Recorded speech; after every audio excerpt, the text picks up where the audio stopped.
They said the empire was built on gold, and now the headlines say the stories unfold. Flashing lights, courtroom rows, silence loud, and the pressure grows. From Harlem streets to the Forbes list, now he's sitting where the storm hits. Cameras on, but who's legit? Truth and lies in the same script. Diddy defense team got 8 on the move. Agnafilo, Jarago, Shapiro, Steele, Donaldson, Westmoreland, Estavo and Driscoll. The feds got him on 5 charges. They say he on that Rico. Media says he is guilty out the gate. 8 male jurors and 4 women hold his fate. No cameras allowed in the court. Content creators screaming more, more, more. Diamonds heavy, but the weight's not cash. Every step watched through the media flash.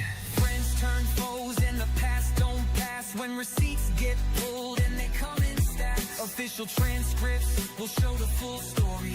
Full statements, but the details may be gold. They wanna put me on trial, put my name on file. Want me to hang it up, but that ain't my style. Say I'm back on road, no hand on Bible. We got this game in a chokehold. Yeah, I'm so cold. My whole career they tried to test me and I aced it. When you want something done, you gotta go and get it. Hate to put you on blast, but it's not up for debate. When the odds stacked against me, victims' names not being used to keep from getting approached by the accused. Kanye showing up in white, saying Diddy fight, fight. What's legacy when it's on the line? Is the name you built still gonna shine? Or does silence scream like a warning sign while the world debates guilt or crime? Every empire's got a tale untold. Every mogul's got nights cold. But behind closed doors, who holds control? Truth is a mirror and it never folds. Spotlight shadows can't outrun fate. Every crown's heavy when it's tied to the state. From the charts to the court, it's a razor blade. Walking the edge that the headlines made. Did the feds charge Diddy for his crimes, or just for some freak off good times? Baby oil galore, but the feds say there is much more. Everyone is innocent until proven guilty. This will be left to the 12 on the jury committee. Is this a Rico, or just a man being major sicko? Was he really the king or just a fling? Did Diddy do what they say? Will NYC jail be where he will stay?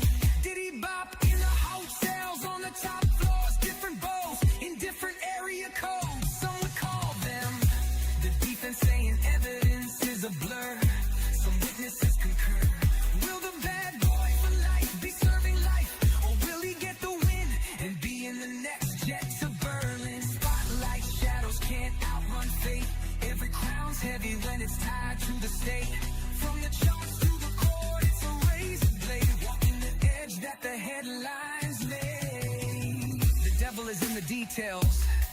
While the world debates guilt or crime, is it Rico or freak off?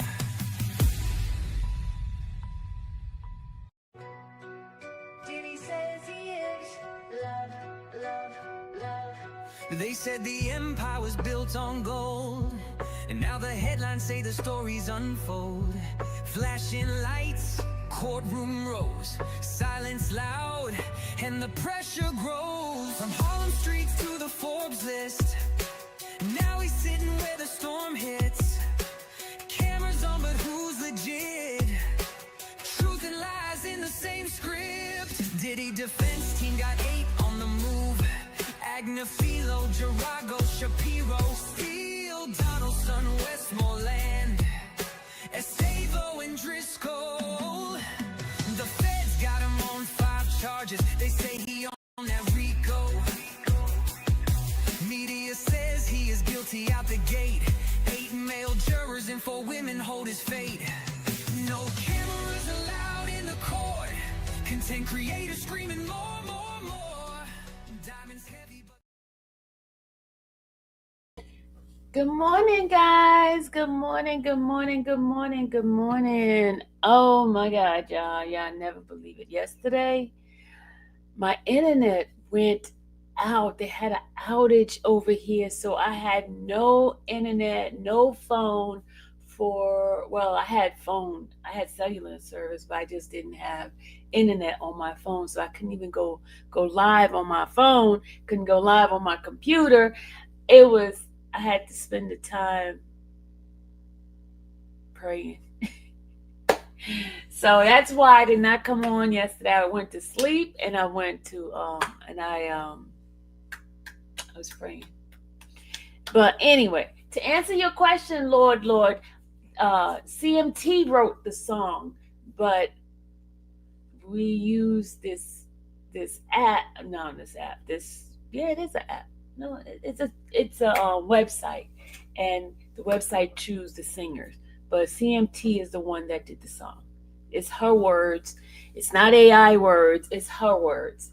It's partially AI, not all AI. The singing part is AI, but the actual words that was written, those are CMT's words.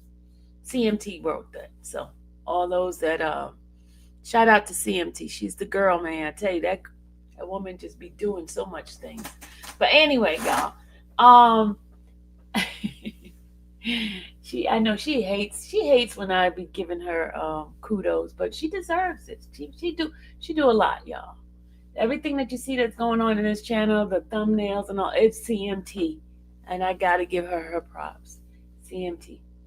But this morning I I got notification that Diddy team has filed a motion, a pretrial motion. Let me go ahead and read this. Hold on a second.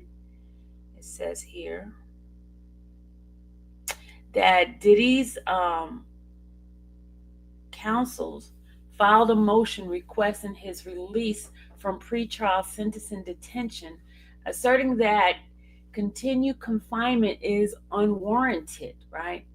And they emphasized a couple of things. They said that the prosecution and the continued incarceration of Combs are unique in the history of the Mann Act. Then they said, and gave the highlights. Okay, it says there has literally never been a case like this one where a person was jailed for for consensual sex involving a long-term adult partner. The motion insists that Combs should not be in jail for this conduct.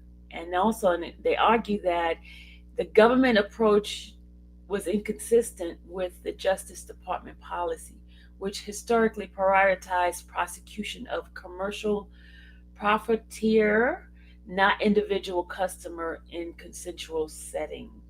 So I have the whole motion, and I am going to show it to you guys. And I'm going to go ahead and put my watermark here.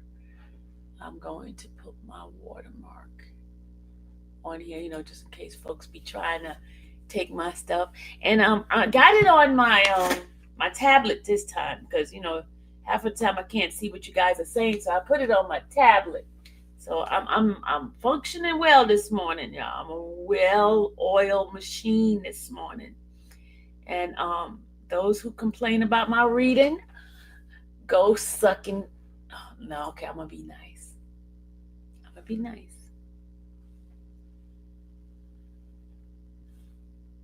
I'm gonna be nice. Good morning, everybody. I am gonna be nice. Miss Green Eyes, was that you that sent me the news this morning? Early this morning? Miss Green Eyes, was that you that sent me that news? Miss Green Eyes, was that you that sent me that interesting news this morning? I just want to know. Was that you that sent me it? Oh yes. Okay. Thank you so much, Miss Green Eyes. I'm gonna talk about it on my other channel. So I will be this is for for later on. Thank you, Miss Green Eyes. I appreciate you, all that you do. Shout out to Miss Green Eyes. She gave me some 411. All right. Okay, listen, yesterday you guys had me so discombobulated with going different avenues. I'm going to stay focused on what the topic is. I'm not paying attention to none of y'all messages in the chat anymore because it had me bunkers yesterday because I was like, and y'all know the days when I take my Ozempic, my body does not feel too well, right?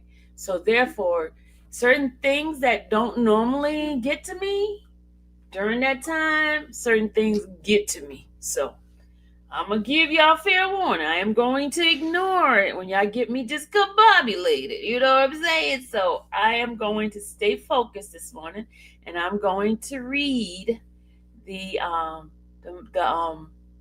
motion, okay? And those who don't like my reading, you know where the exit is, right? You know where the door is, right? Okay. That's all I got to say. You know where the door. Yeah, I'm just brand new now. I don't you see I got the long hair don't care attitude, long hair don't care. Okay?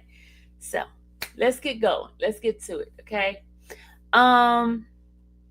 United States versus Combs 24 CR 542 AS. AS stands for the judge's name. That's his initials, okay? Dear Judge Submarina, Sean Combs, through his counsel, moved for this release on appropriate conditions in advance of his sentencing hearing, scheduled for October 3rd, 2025. Title 18, United States Code, Section 3145C, gives the district court the authority to release a person otherwise subject to detention pursuant to Section 3143A, number 2, where, among other things, it is clearly shown that there are exceptional reasons why such person's detention would not be appropriate. United States versus Chavez, 22 CR 303. And it gives the case number information on that, okay? And it goes on and says, there are exceptional circumstances warranting a departure from mandatory detention, ensuring that Sean Combs is released. Okay?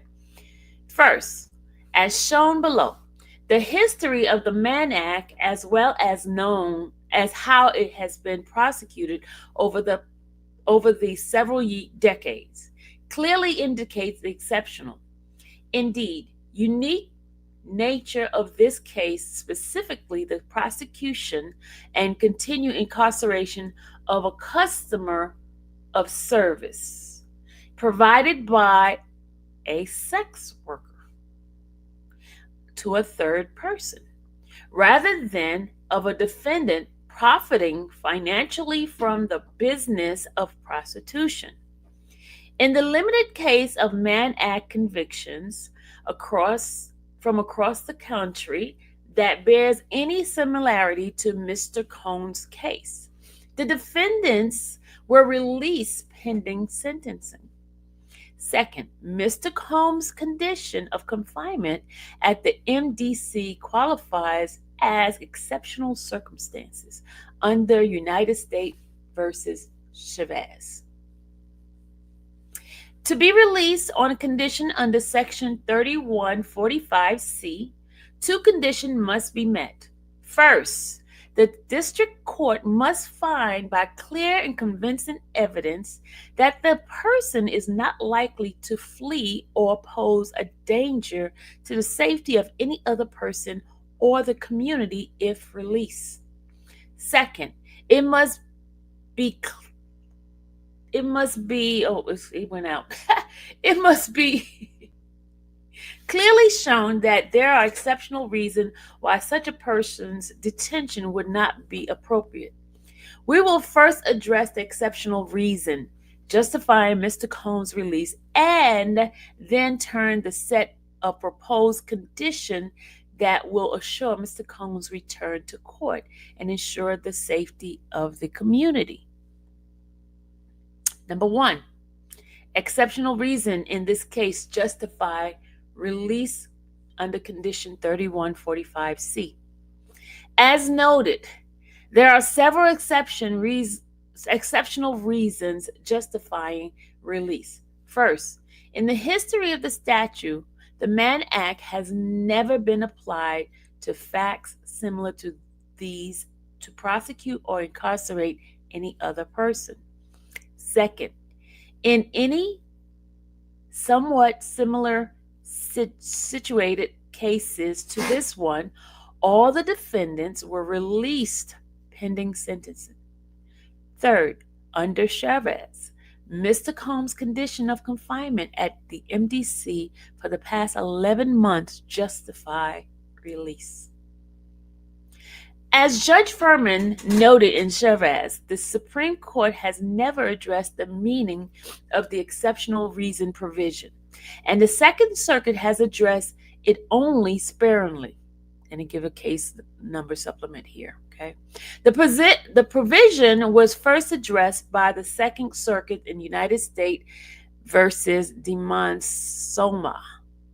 I give a case on this one, where the court observed neither the statute nor case law defines the circumstances which may qualify as exceptional reason permitting release, and that the legislation history of the issue is sparse and uninformative.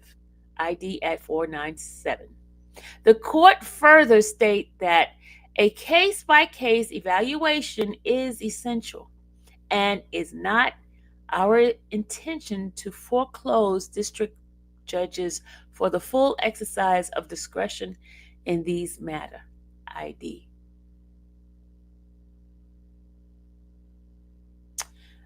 The United States versus Leah decision gave a trial court wide latitude to determine whether a particular set of circumstances qualifies as exceptional. Give a case number here. The circumstances here are by definition exceptional in that there has never been a Mann Act prosecution remotely like this one. Clearly, this is precisely the type of exception that the court in Leah was contemplating that when it gave its wide latitude to the trial court. The Chavez decision further noted that the circuit only has published decision addressing the meaning of exceptional reason in section 3145C. Is United States versus Demonsoma. I don't know how to say that name. There's a case law there. The district court found exceptional circumstances because the defendant was a student enrolled in a community college, was employed full-time, and had no prior conviction. The Court of Appeal found it was clearly erroneous interpretation of the exceptional reason, noted that the test under section 3145C is necessarily a flexible one. The district court have wide latitude to determine whether a particular set of circumstances qualifies as exceptional. The Court of Appeals found, however, that there was nothing exceptional about attending school or being first-time offender. Similarly, in the unpublished decision of United States versus Colon, the court observed that supporting one's family, being employed, and complying with the condition of supervision are likewise not exceptional reason for release. The proffered reason here, specifically the exceptional nature of prosecution and incarceration of a person convicted of paying for sex services to be provided to his girlfriend, as well as the exceptional circumstances facing Mr. Combs at MDC, given the truly unique circumstances of his case, are specifically the type of exceptional reason that justify release under Section 3145. Far from being routine basis, typically of many defendants, the reason here present unique circumstances that are found in virtually no other case. We address these exceptional reasons in turn. All right. Okay, let me turn this. Hold on. Sorry, y'all. I forgot I'm on page 3. Sorry. Page 3. A. The underlying fact this prosecution and continued incarceration exceptional. The prosecution and continued incarceration of Sean Combs are unique in the history of the Mann Act. There has literally never been a case like this one, where a person and his girlfriend arranged for adult men to have consensual sex relationship with the adult long-term girlfriend as part of a demonstrated swingers lifestyle, and has been prosecuted and incarcerated under the Mann Act. Combs and 2 of his long-time girlfriends had a private, intimate life that is not uncommon today. It may not have been common on June 25th, 1910, when the Mann Act, or as it was originally called, the White Slave Traffic Act, was passed. But attitudes about sex and morality have come a long way in the last 115 years. It is worth noting that the Mann Act was passed to protect the morals and decency of America's women. American women were not allowed to vote, as noted below, perhaps due to the troubling background of this statute, whose history is rich with both racism and I can't say the word misogyny. You know what I mean. You know what that word is. Misogyny. Whatever. Okay. The Department of Justice has limited its application to those people profiting financially from the business of prostitution, and not using it to prosecute consensual adults for their own lifestyles. Cassie Ventura and Sean Combs went to swinger clubs and they had threesomes. Miss Ventura consistently expressed interest and enthusiasm in her intimate life with Combs, including what they called freak off. Jane and Sean Combs had threesomes too. When Jane and Combs watched pornography together, Jane testified that she contacted 2 different porn stars and invited them to join her and Mr. Combs. Both Miss Ventura and Jane testified that very often they would see the same men over and over again for years. In July 2024, Jane testified, for instance, that she suggested to Mr. Combs that they call Paul. Jane explained that she told Combs she missed Paul. When asked why she said that, she responded, "Because I did."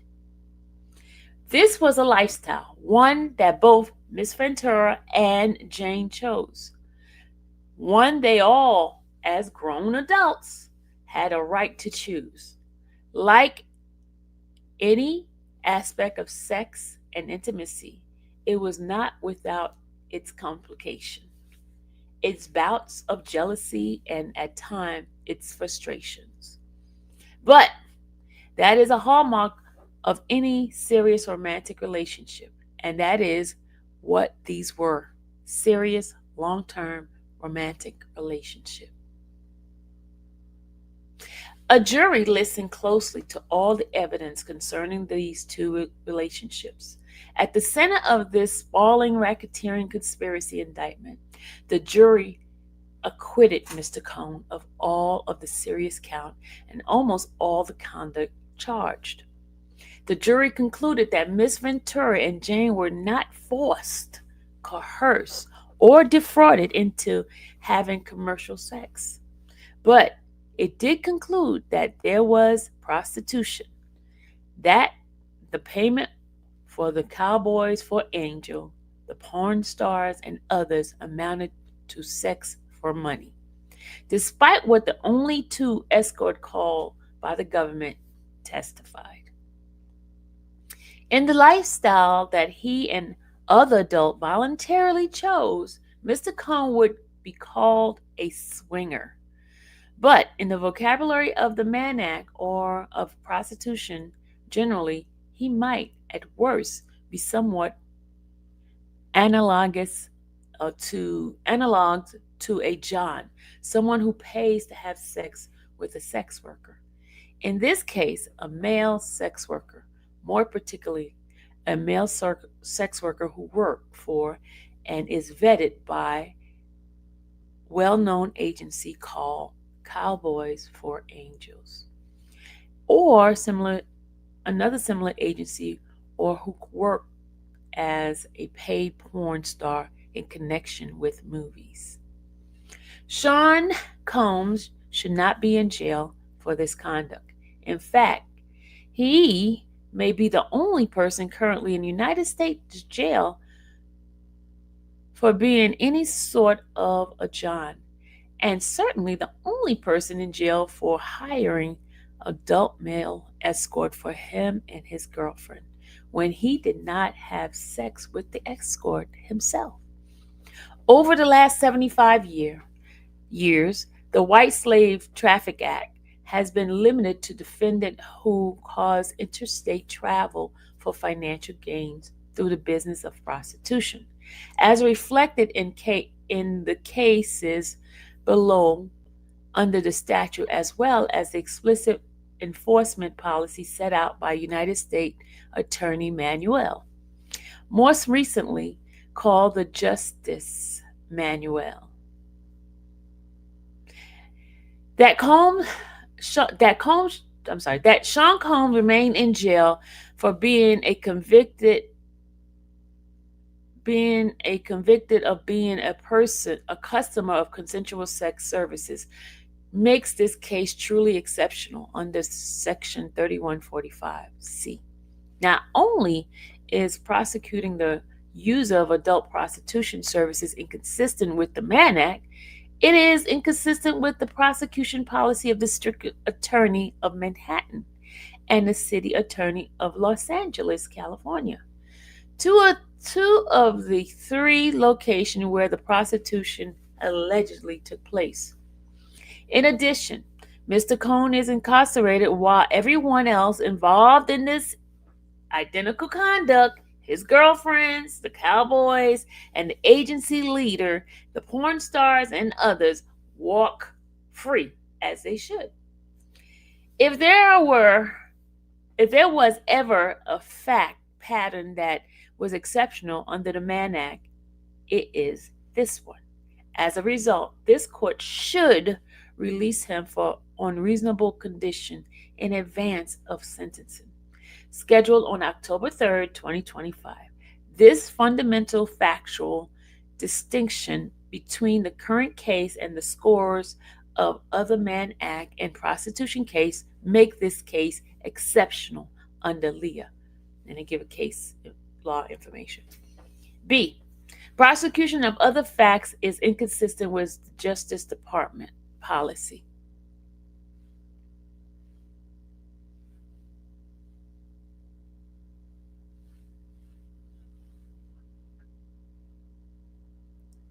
Hold on, let me turn it. I'm on to page 4, y'all.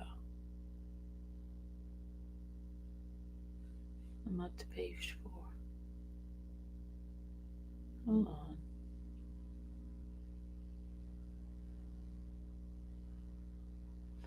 I think I'm up to... Okay, I'm on B, page 4. All right. It has been the explicit policy of the United States Department of Justice to charge the Mann Act in adult prostitution cases only where the defendant is motivated by commercial gains. For over 75 years, the Department of Justice has made clear through its own enforcement policies that Mann Act enforcement should be limited to cases targeting defendants who violated the statute for commercial gain. For example, in 1953 version of the United States, the U.S. Attorney's Manual stated, the White Slave Traffic Act make it an offense knowingly to transport any woman or girl in interstate or foreign commerce, or in the District of Columbia, or in any territory or possession of the United States for the purpose of prostitution, debauchery, or for any other immoral purposes. Commercialism is not essential to violation of the Mann Act. Caminitini, United States. That's a case law. As a guide to the exercise of sound discretion in non-commercial cases, consideration may be given to prosecution in such cases as the fraudulent overreaching of previously chaste young women or girls, or cases where state law is inadequate, involving married women or young children who are living with their husband. Cases having the appearance of blackmail should, as far as possible, be avoided. The policy of not prosecuting non-commercial cases continued through the remainder of the 1900 until the focus of the statute turned to case involving minors or sex trafficking in the 1980s, as discussed below. Thus, in 1961, United States Manual stated that prosecution of a person who are not engaged in commercial prostitution enterprises are panderers, operators of house of prostitution or call girl operation, and those who act for or in association with such person should not be instituted without prior approval of the criminal division. The 1970 and 1984 manuals state the same. In 1988, enforcement priority shifted to cases involving sex trafficking and minors, yet non-commercial cases remained deprioritized unless minors are victims. Prosecution under 18 U.S.C. 2421 and 2422 should generally be limited to person engaged in commercial prostitution activity, even though commerciality is not the element of the offense. See Cleveland versus United States. Then you have Caminiti versus United States. Prosecution of a person other than those engaged in commercial prostitution enterprise as panderers, operators of house of prostitution or call girl operation, and of those acting for or in association with such persons should not be instituted without consultation of the General Litigation and Legal Advice section unless minor are victims. And today, the Justice Manual, which replaced the United States Manual in 2018, makes clear that prosecution of customers involved in 18 U.S.C. 2421 offense, like Mr. Combe here, is now limited to prosecution those who engage in commercial sex with victim of sex trafficking. In addition to those who otherwise perpetrated or facilitate human trafficking offenses. In the absence of any sex trafficking charges, however, it is clear that the standalone Mann Act counts never would have been prosecuted. Historically, the punishment for non-commercial Mann Act violation were similar, limited to and restrained.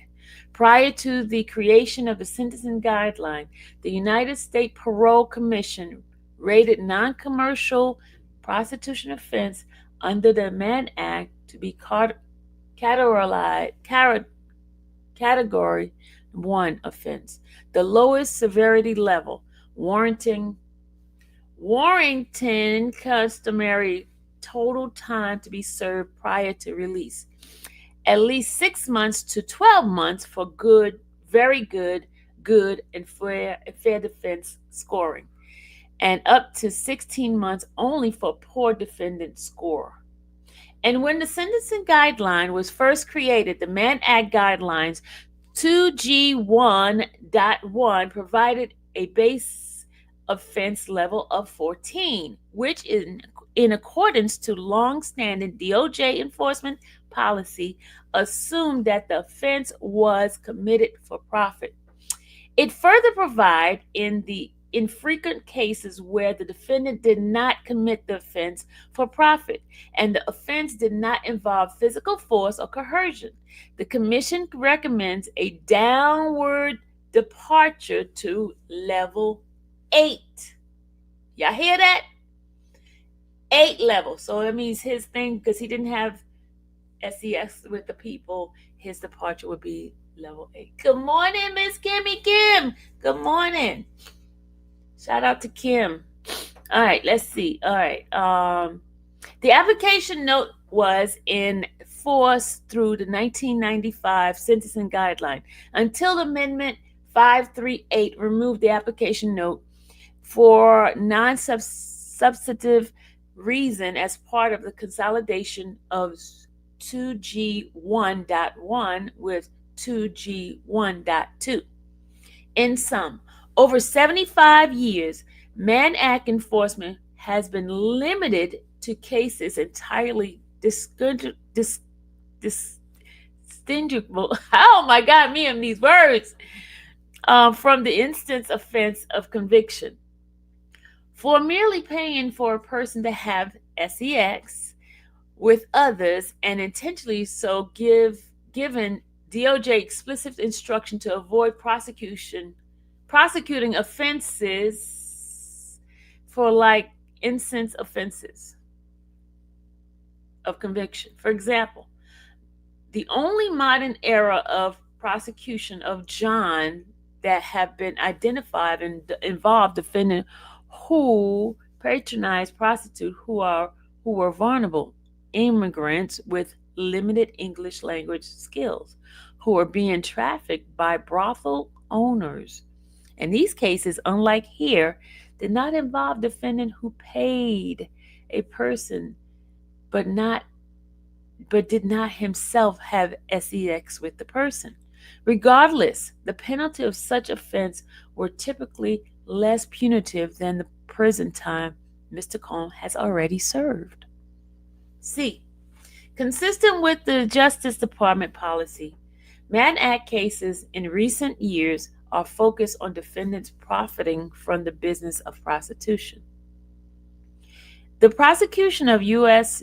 Attorney's Office in the District Court within the Second Circuit have, as expected, followed the directive provided by the Department of Justice in the Southern.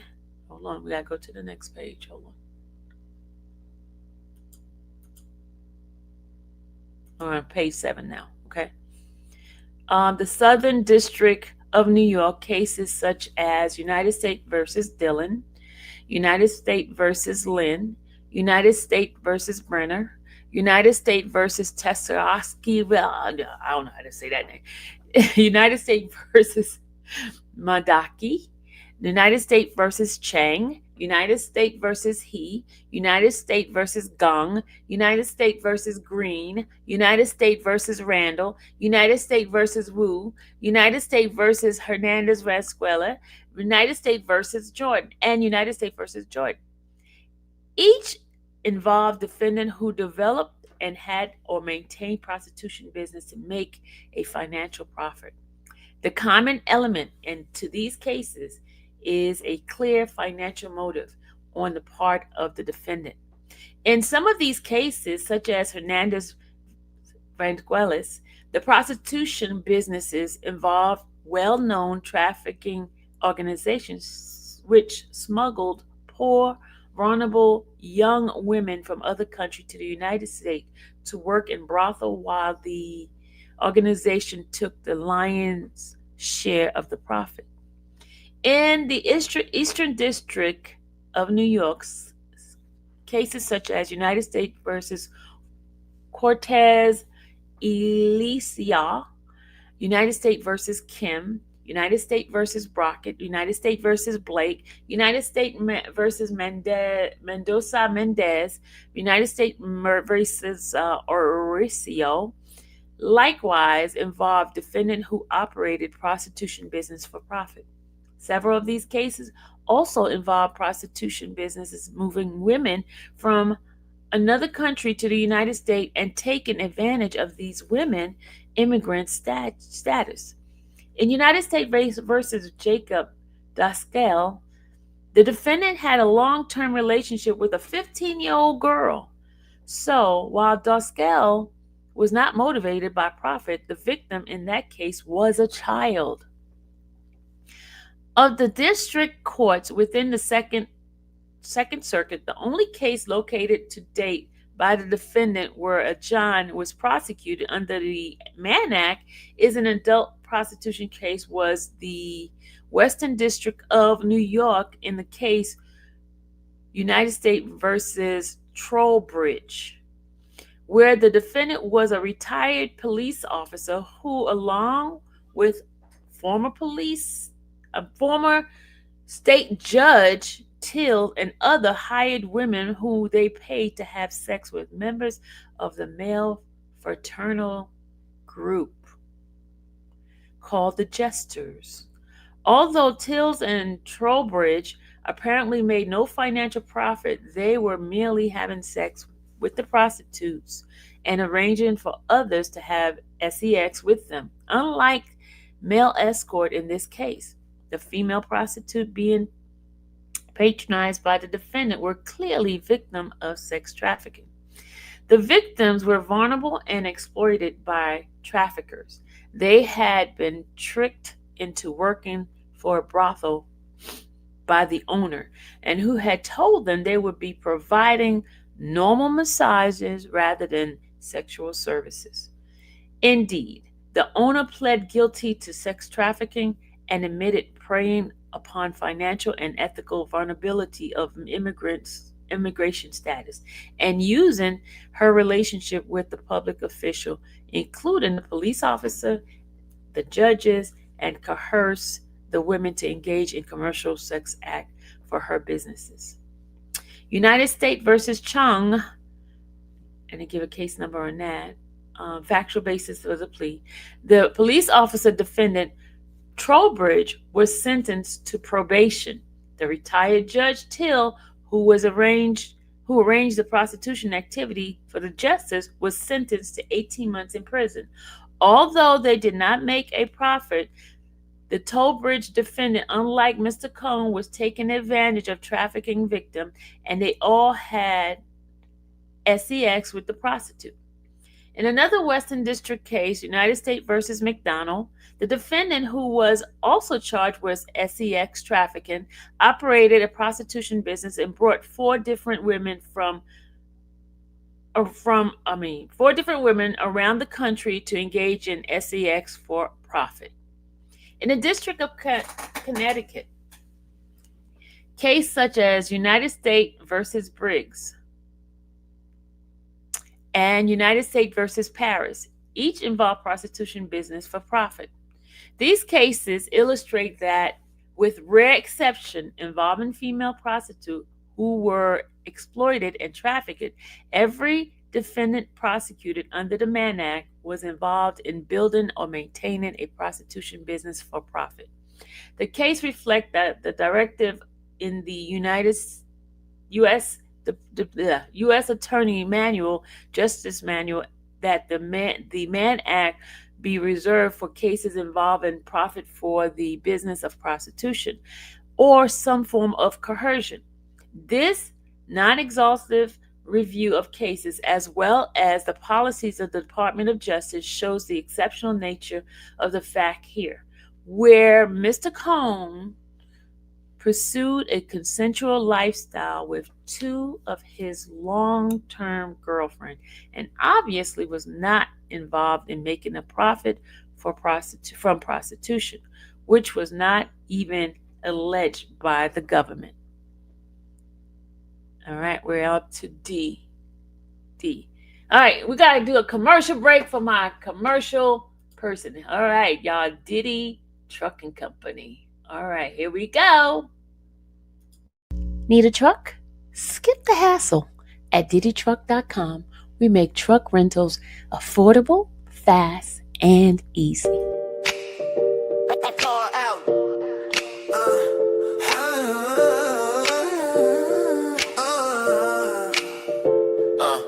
At that Diddy truck, we simplify transportation. We connect you with trusted rental trucks tailored to your needs. Without the stress or hidden requirements. No fleet ownership, no moving help. Just dependable truck rentals. Yo. Compare, choose, save. Tired of switching between rental websites. DiddyTruck.com, they're the only platform that lets you compare prices from multiple truck rental providers side by side, so you always get the best deal by seeing all your options in one place. You can save time and up to 30% or more on your rental. Smart renting starts here. We provide that access to clean, well-maintained trucks, suitable for short or long-term use. Whether you're relocating, transporting goods, or making deliveries, we got a rental solution that works for you. And good news, insurance is not required to rent.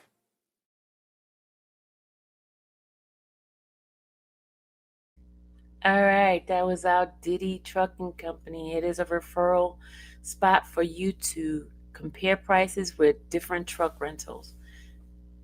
Go onto the website and see what you can find. All right, let's go ahead on, and we're on page 8 and we're on D. In similar situation cases that have been released on their own cognizance following Mann Act conviction. Moreover, the case which involved defendants similarly situated in Mr. Cohn have been released on bond pending sentencing. In reviewing the cases across the country where the primary or sole conviction was for violation of 18 U.S.C. 2421A, the defendant were not charged with running a prostitution business and have been released pending sentencing. Notably, Trowbridge was released on his own recognizances after his plea of guilty pending sentencing.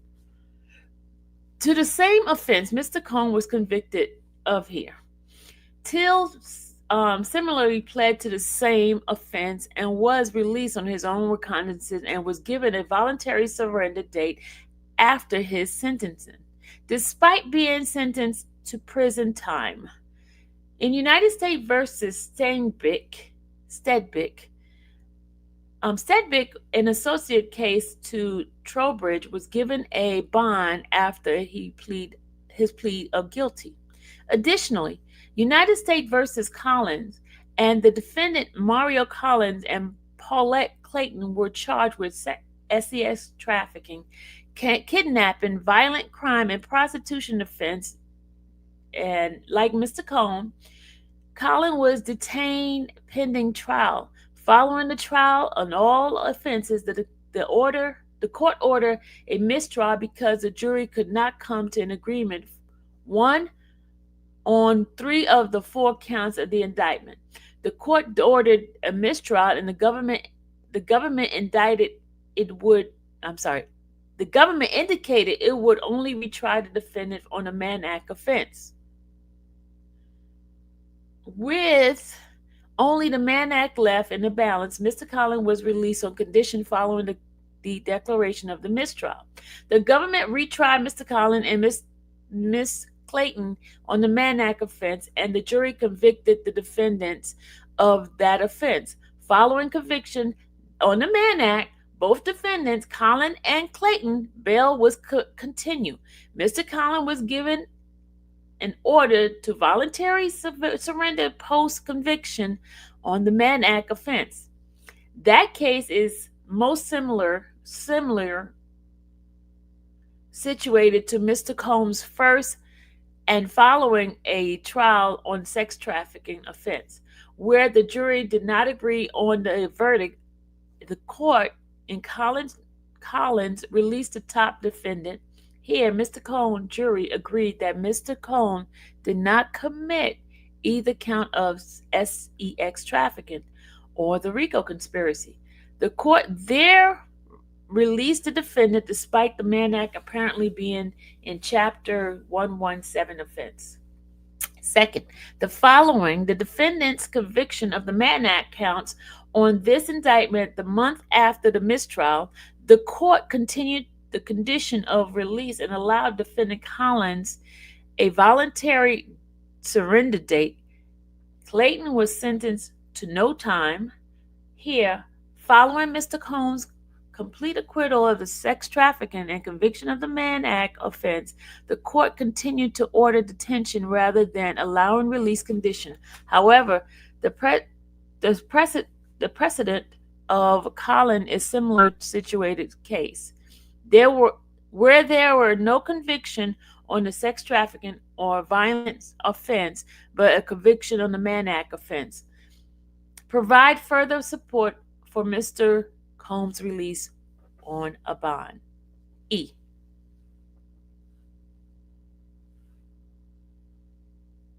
All right, let me go to the next page.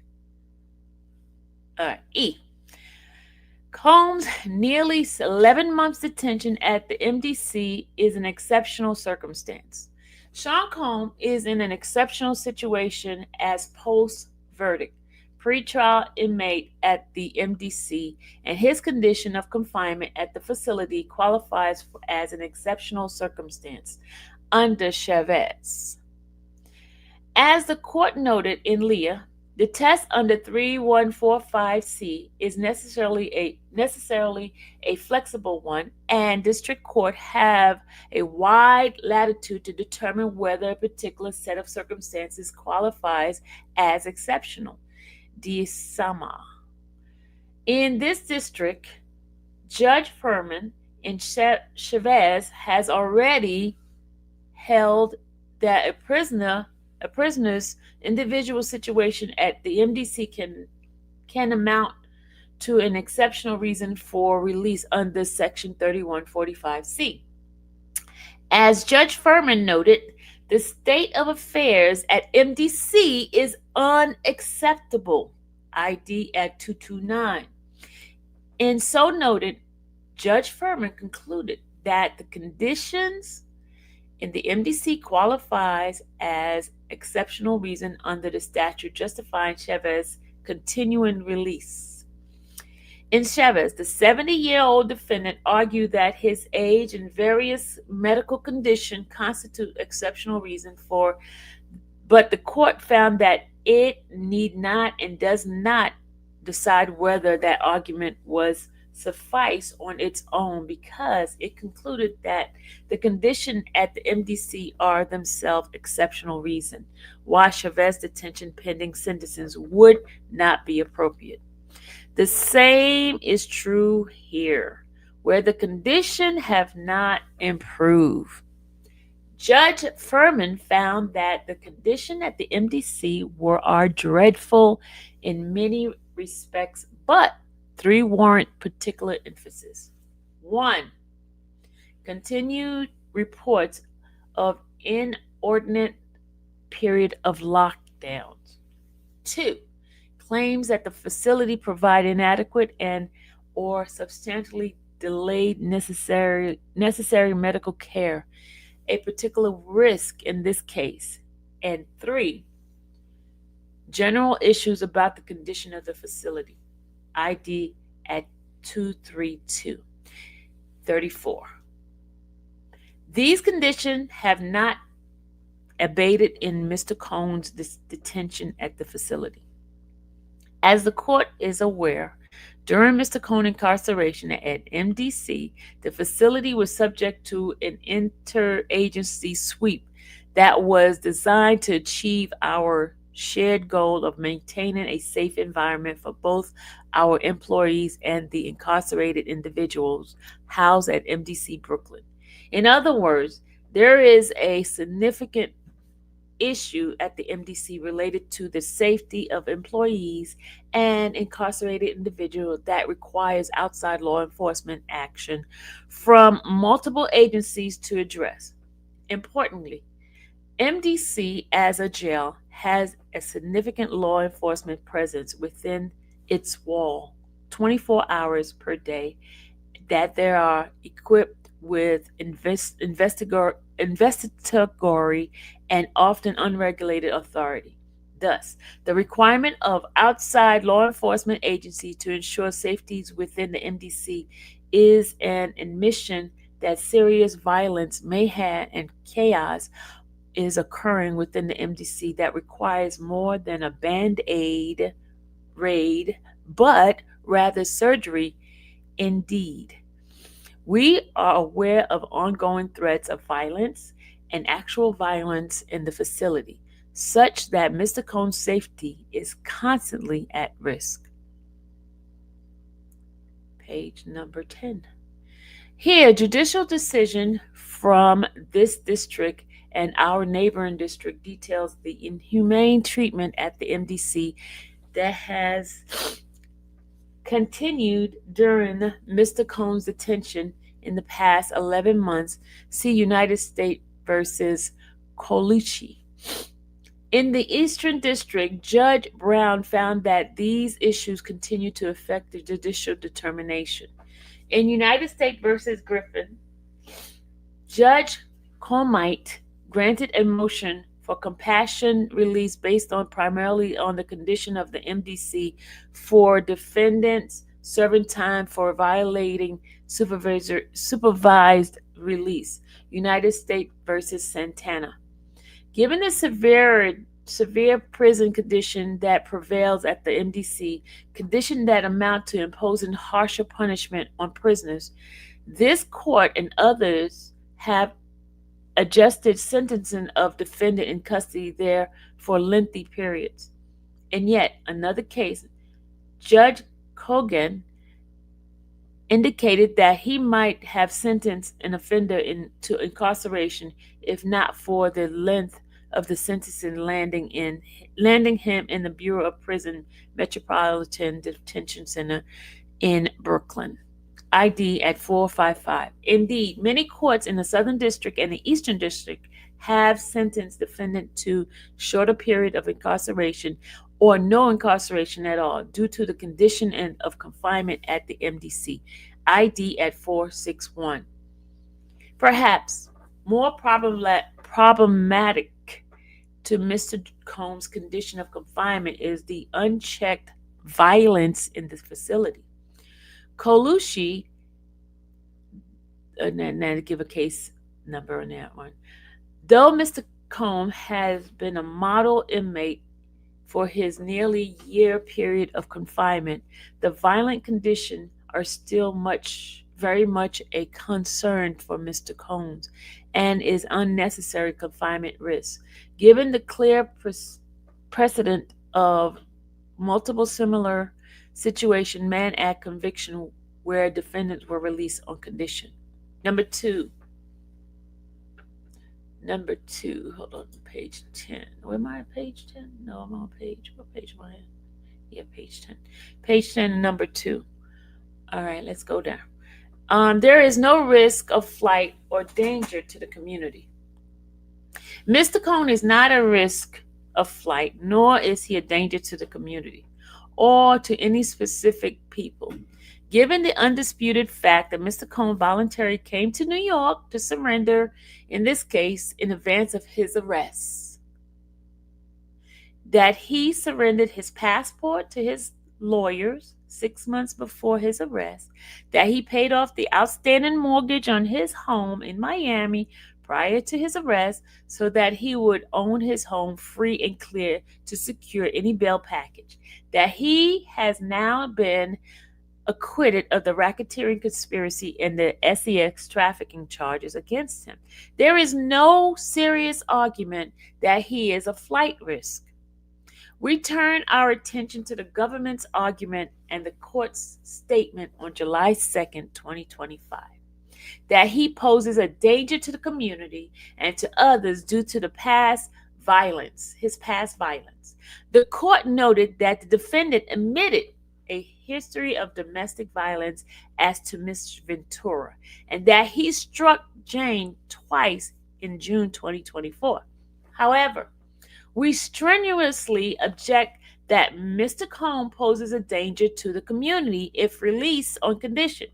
Based on the facts developed at the trial, aside from a single instance in June 18, 2024, where Mr. Cohn was provoked by Jane through her own act of violence, where there was no evidence of any act of violence for the last 7 years. Indeed, the jury notably rejected the government's argument that the June 2024 incident constituted coercion when it acquitted Mr. Cohn of sex trafficking charge in count 4.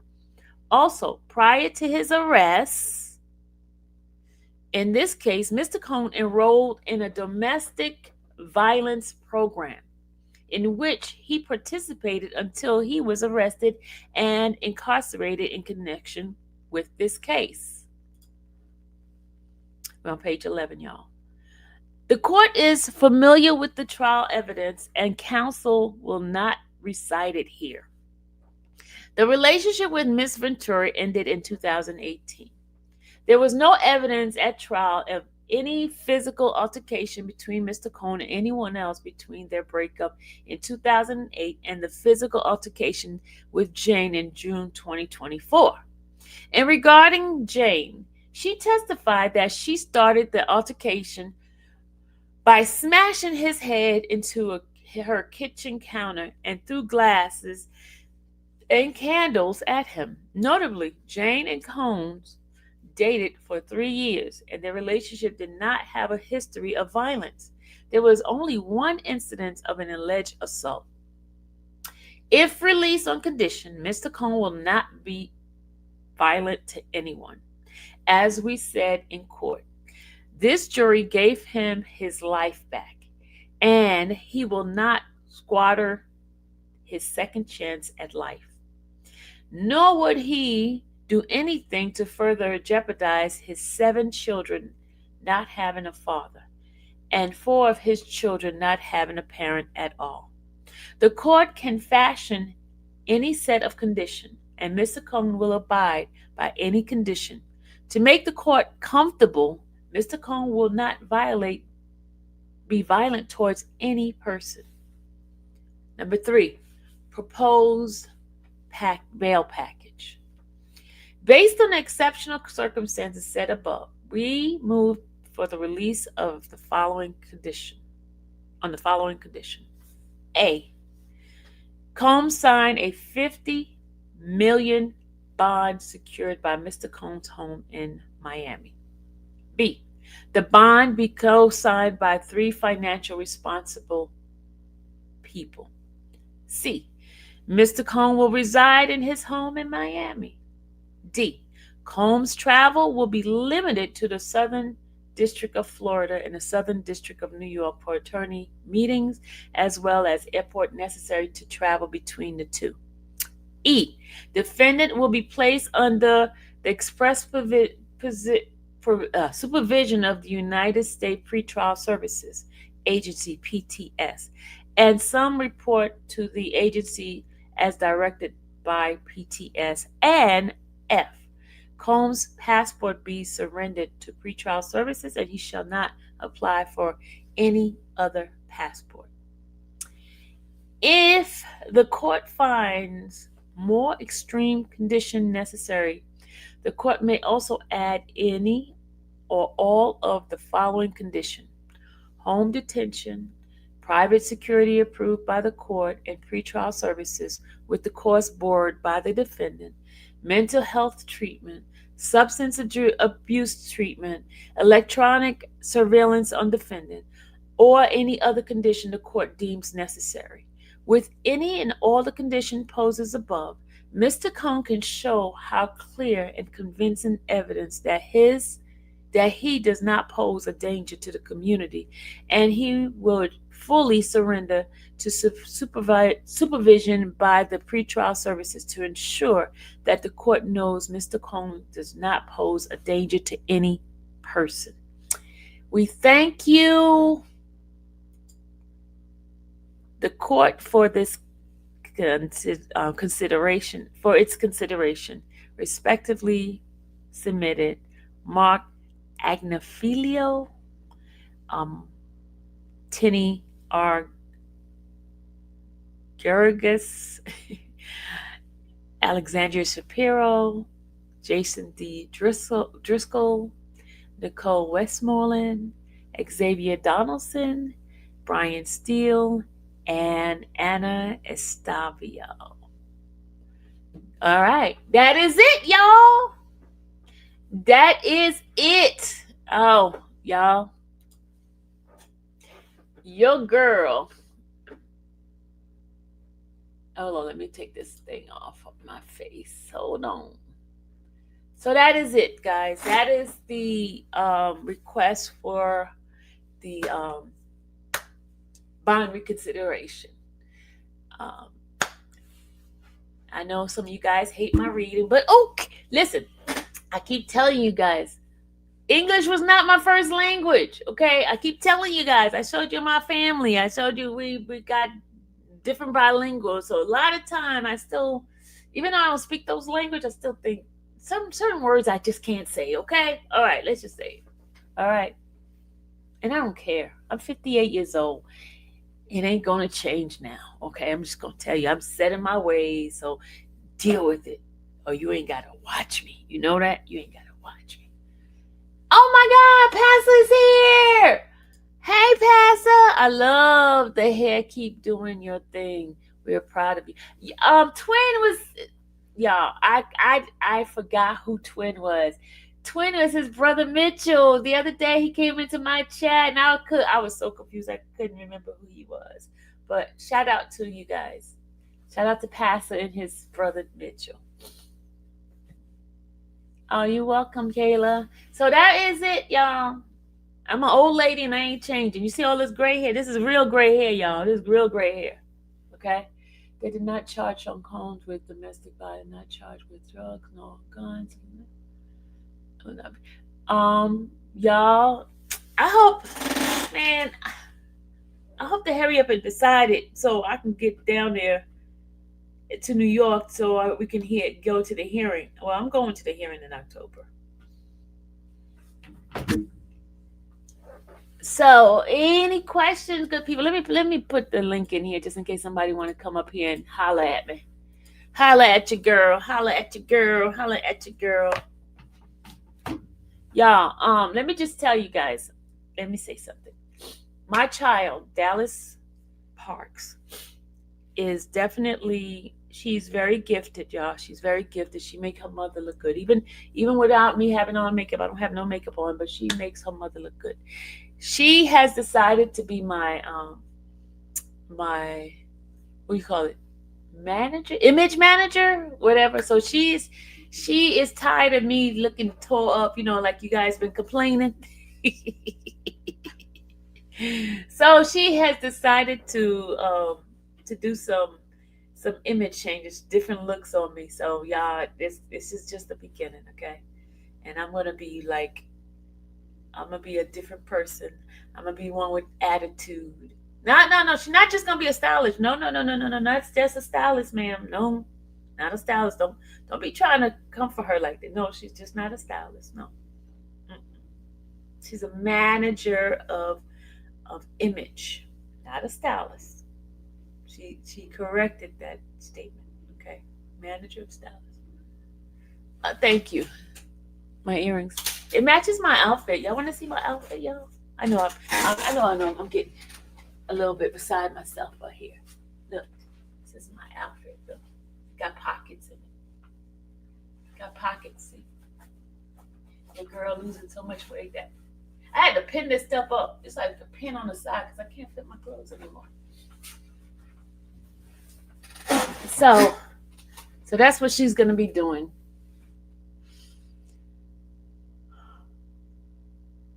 Thank you, Dana. When I tell you that child is creative, she's creative in a lot of things. She's very artsy. And the funny thing, y'all, let me tell you, she says, Mom, remember when I was little? You the one got me with the makeup. I'm telling you, your girl here, me, I used to be like slave, but then I got old and I was like, I'm not doing all of this. I'm not doing all that. So any questions, people? Who wants to come up? Y'all don't want to come up today? I took a shower today, for real. Y'all don't want to come up?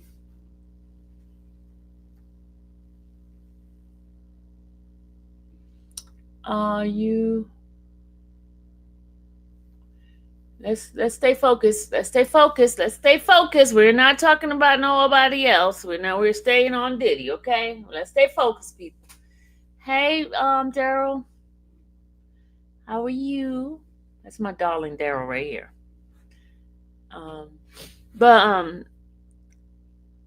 I guess they didn't hear my comment earlier. I said I was going to stay focused on what my topic is, okay? And now I am going to end this live because I don't want to get a little bit antsy. I'm going to go do the second live on my other channel because we got to discuss a new topic. Okay? So those who wants to follow me, come on over to Infamous Slide Channel. Somebody please put in the link for my other channel because I'm going to set it up. And I will be back on at 12:30. 12:30, I will be back on my Infamous Slide channel. 12:30. All right. Hopefully nothing happens. My internet will still be working, and because I had a scare. Y'all, please support this channel. I noticed you guys that y'all don't be supporting me at all, but it's okay because God has a ram in the bush every single time. All right. So I'll see you guys later. Peace out. Have a good one. Bye.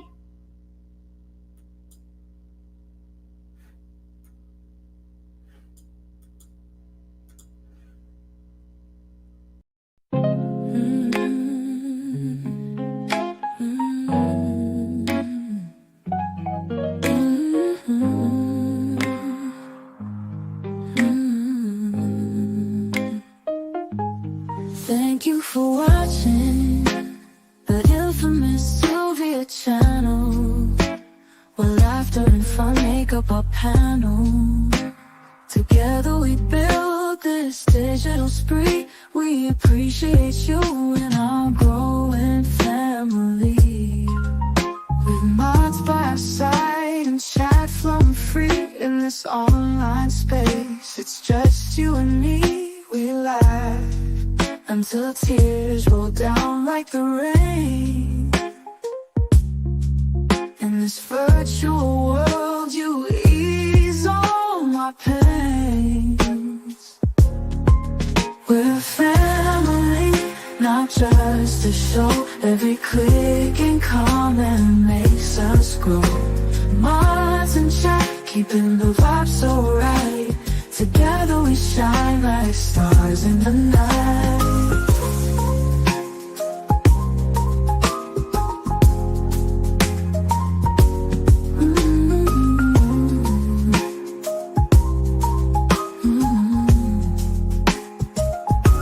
We cherish the moments, the highs and lows, from the latest gossip to stories untold. You're more than a viewer, you're part of the crew in this space of ours.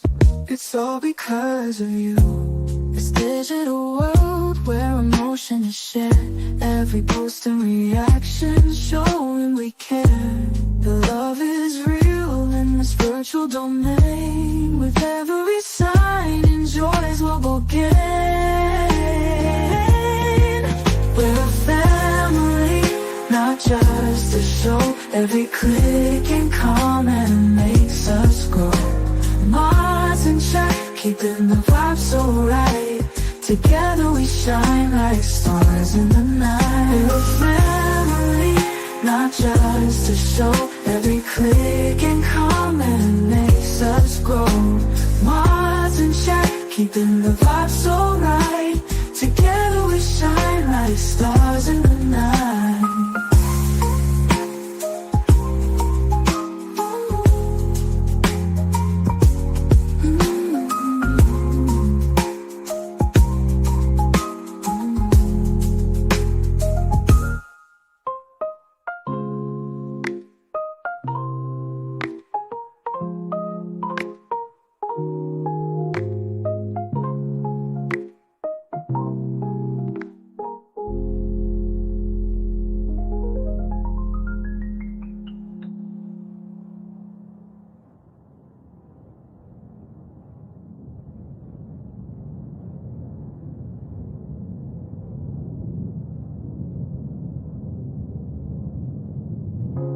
This digital world where emotion is shared, every post and reaction showing we care. The love is real in this virtual domain. With every sign, enjoys what we'll gain. We're a family, not just a show. Every click and comment makes us grow. Mars in check, keeping the vibe so right. Together we shine like stars in the night.